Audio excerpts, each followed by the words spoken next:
നമസ്കാരം. മിക്കപ്പോഴും നമ്മൾ കേൾക്കാറുള്ള കുറച്ച് വാക്കുകളാണ് പെരിഹീലിയൻ, അഫീലിയൻ, അപ്പോജി, പെരിജി. ഇതൊക്കെ ഈ വാക്കുകളുടെ അർത്ഥം എന്താണെന്നും ഇവയുമായി ബന്ധപ്പെട്ട ദിവസങ്ങൾ ഏതൊക്കെയാണെന്നുമാണ് ഈ വീഡിയോയിലൂടെ നമ്മൾ നോക്കാൻ പോകുന്നത്. നമ്മുടെ സൗരയൂഥത്തിൽ സൂര്യനെ ചുറ്റിക്കറങ്ങുന്ന ഗ്രഹങ്ങളുടെയും ഗ്രഹങ്ങളെ ചുറ്റിക്കറങ്ങുന്ന ഉപഗ്രഹങ്ങളുടെയും എല്ലാം ഭ്രമണപഥത്തിന്റെ ആകൃതി ദീർഘവൃത്തമാണ്. ഈ ദീർഘവൃത്താകൃതിയെക്കുറിച്ച് ആദ്യമായിട്ട് പറഞ്ഞത് ജോഹന്നാസ് കെപ്ലർ എന്ന ജർമ്മൻ ആസ്ട്രോണമർ ആണ്. ഇതിനു മുമ്പുണ്ടായിരുന്ന കോപ്പർനിക്കസ് പറഞ്ഞത് ഗ്രഹങ്ങളെല്ലാം വൃത്താകൃതിയിൽ സൂര്യനെ ചുറ്റി കറങ്ങുന്നു എന്നാണ്.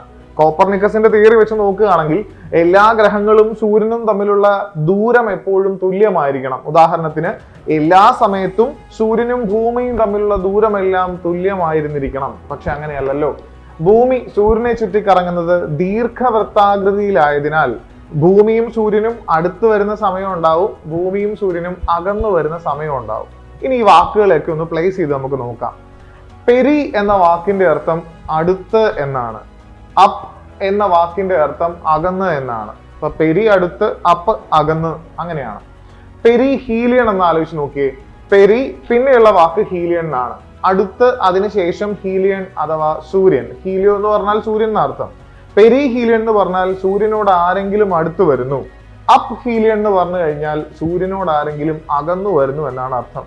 അപ്പൊ ഭൂമിക്കും സൂര്യനെ ചുറ്റിക്കറങ്ങുന്ന ബാക്കിയുള്ള 7 ഗ്രഹങ്ങൾക്കും പെരി ഹീലിയൻ എന്ന് പറയുന്ന ഒരു പൊസിഷൻ അല്ലെങ്കിൽ സമയം ഉണ്ടാവും, അപ്പ് ഹീലിയൻ എന്ന് പറയുന്ന സമയം ഉണ്ടാവും. ഇതിൽ നമ്മുടെ ഭൂമിയുടെ പെരി ഹീലിയൻ എന്ന് പറയുന്നത് ജനുവരി മാസം 3-ാം തീയതിയാണ് സാധാരണ സംഭവിക്കുക. ഭൂമിയുടെ അഫീലിയൻ എന്ന് പറയുന്നത് ജൂലൈ മാസം 4-ാം തീയതിയും സംഭവിക്കുന്നു. ഈ 2 ഡേറ്റുകളും അതുമായിട്ട് ബന്ധപ്പെട്ട പേരുകളും ഓർത്തിരിക്കുക, ഉപകാരപ്പെടും. ഇതുപോലെ തന്നെ ഭൂമിയെ ചുറ്റിക്കറങ്ങുന്ന നമ്മുടെ സ്വന്തം സാറ്റലൈറ്റ് ആയ, നമ്മുടെ സ്വന്തം ഉപഗ്രഹമായ ചന്ദ്രനെ പരിഗണിക്കാം. കൃത്രിമ ഉപഗ്രഹങ്ങൾ ധാരാളം ഭൂമിയിൽ നിന്ന് വിക്ഷേപിച്ച് ഭൂമിയെ ചുറ്റിക്കറങ്ങുന്ന ആൾക്കാരുണ്ട്. പക്ഷെ ഭൂമിക്ക് സ്വന്തമായി ഒരു നാച്ചുറൽ സാറ്റലൈറ്റ് ഉള്ളത് നമ്മുടെ ചന്ദ്രനാണ്. ഈ ചന്ദ്രൻ ഭൂമിയെ ചുറ്റിക്കറങ്ങുന്നതും ദീർഘവൃത്താകൃതിയിലായതുകൊണ്ട് ചന്ദ്രനും ഭൂമിയും അടുത്ത് വരുന്ന സമയം ഉണ്ടാവും, ചന്ദ്രനും ഭൂമിയും അകന്നു വരുന്ന സമയം ഉണ്ടാവും. നിങ്ങളൊന്ന് ആലോചിച്ച് നോക്കി.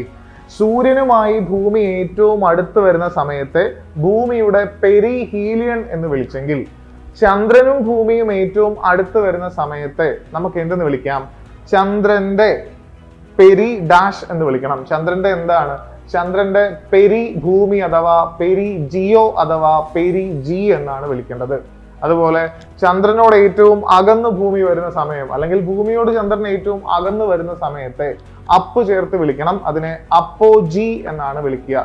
ഇതിൽ ജി എന്ന വാക്കിന്റെ അർത്ഥം ഭൂമി എന്നാണ്. അപ്പോ അല്ലെങ്കിൽ അപ്പ് എന്ന് പറഞ്ഞാൽ അകന്ന എന്നാണ്. അപ്പോൾ ചന്ദ്രന് അപ്പോജി ഉണ്ട്, പെരിജി ഉണ്ട്. ഈ ദിവസങ്ങൾ ഏതൊക്കെയാണെന്ന് പറയാൻ പറ്റുമോ? ചന്ദ്രന്റെ അപ്പോജി ഡേറ്റ്, പെരിജി ഡേറ്റ്, ഇത് പറയാൻ പറ്റുമോ? നിങ്ങളൊന്ന് ആലോചിച്ച് നോക്കിയേ. നമ്മൾ പെരിഹീലിയനും അഫീലിയനും അല്പം മുമ്പ് പറഞ്ഞത് ഒരു വർഷത്തിൽ, അതായത് ഒരു തവണ സൂര്യനെ ചുറ്റി ഭൂമി കറങ്ങുന്നതിനിടയിൽ എപ്പോഴാണോ ഏറ്റവും അടുത്ത് ഭൂമി വരുന്നത്, സൂര്യനോട് ഏറ്റവും അടുത്ത് വരുന്നത് ജനുവരി 3-നാണെന്നും ഏറ്റവും അകന്ന് വരുന്നത് ജൂലൈ 4-നുമാണെന്നാണ് പറഞ്ഞത്. ഇതുപോലെ ഭൂമിയും ചന്ദ്രനും തമ്മിലുള്ള ബന്ധം ഒന്ന് ആലോചിച്ച് നോക്കിയേ. ഭൂമിയെ ചുറ്റി ചന്ദ്രൻ ഒരു തവണ കറങ്ങാൻ എടുക്കുന്നത് ഒരു വർഷമല്ല. ചന്ദ്രൻ ഒരു തവണ ഏകദേശം കറങ്ങാൻ ഒരു 28 ദിവസം അല്ലെങ്കിൽ ഒരു മാസം എന്ന് നിങ്ങൾ വെച്ചോളൂ. ആ ഒരു മാസത്തിൽ തന്നെ ഒരു പെരിജിയും ഉണ്ടായിരിക്കണം, ഒരു അപ്പോജിയും ഉണ്ടായിരിക്കണം. അപ്പോൾ ഏത് ഡേറ്റ് ആണ് ഇത് സംഭവിക്കുക എന്നുള്ളത് കറക്റ്റ് നമുക്ക് പറയാൻ പറ്റുമോ? ഇല്ല. അത് നമുക്ക് പഠിക്കേണ്ട കാര്യമില്ല. ഇവിടെ ഓർക്കേണ്ട കാര്യം, എപ്പോഴാണോ ചന്ദ്രൻ നമ്മുടെ ഭൂമിയോട് ഏറ്റവും അടുത്ത് വരുന്നത് അപ്പോഴായിരിക്കും നമ്മൾ നോക്കുമ്പോൾ ചന്ദ്രൻ ഏറ്റവും കൂടുതൽ വലിപ്പമൊക്കെ തോന്നുന്നത്. ആ വലിപ്പം തോന്നുന്ന ഏറ്റവും അടുത്ത് വരുന്ന ആ പെരിജി സമയത്തെ നമ്മൾ വിളിക്കുന്ന പേര് സൂപ്പർ മൂൺ എന്നായിരിക്കും.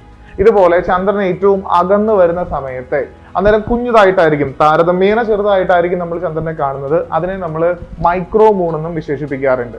ഇതൊക്കെയാണ് ഈ വാക്കുകളുടെ അർത്ഥം. ഒരു ഐഡിയ ഒക്കെ ആയിട്ടുണ്ടാവുമെന്ന് വിശ്വസിക്കുന്നു. അപ്പൊ എല്ലാവർക്കും happy perihelion. This is Ebin signing off. Bye. അതെ, ഒരു സംശയം ചോദിക്കാനുണ്ട്. നമ്മൾ പെരിഹീലിയൻ എന്ന് പറഞ്ഞാൽ സൂര്യനുമായിട്ട് ഏറ്റവും അടുത്ത് വരുന്ന സമയം എന്നല്ലേ പറഞ്ഞത്? അങ്ങനെയാണ് നമുക്ക് ഏറ്റവും കൂടുതൽ ചൂട് അനുഭവപ്പെടേണ്ട സമയമല്ലേ ജനുവരി 3 എന്നൊക്കെ പറയുന്നത്? പക്ഷെ നമുക്കിപ്പോൾ അത്യാവശ്യം തണുപ്പാലോ. അതെന്താ അങ്ങനെ? ഒന്ന് കമന്റ് ചെയ്യാവോ? ശരിയാണ്.